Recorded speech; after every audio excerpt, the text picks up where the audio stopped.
L'un des premiers dilemmes que l'on rencontre lorsqu'on se lance dans la couture, c'est le choix de la machine. Le plus important consiste à déterminer quelles fonctions vous seront nécessaires.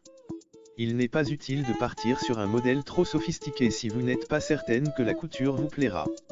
Mais gardez également à l'esprit qu'une machine bon marché ne sera pas toujours une bonne affaire. L'idéal c'est à la fois une machine simple d'utilisation et proposant suffisamment de possibilités pour vous permettre de progresser.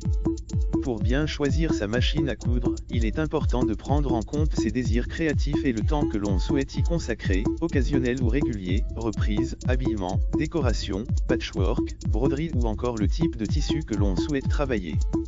Vos projets vous guideront dans le choix de votre machine à coudre.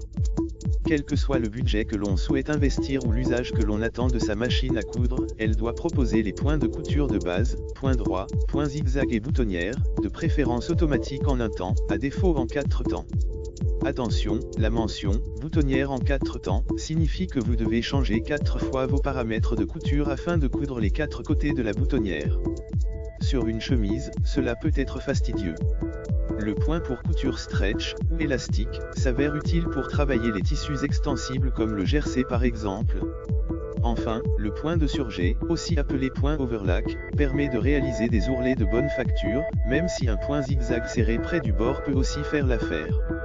La machine à coudre doit proposer un minimum de pieds presseurs, ou pieds de biche, 4 dans l'idéal, un classique, un pour les fermetures éclairs, un pour les boutonnières et éventuellement un pose-bouton, pour cadrer les boutons.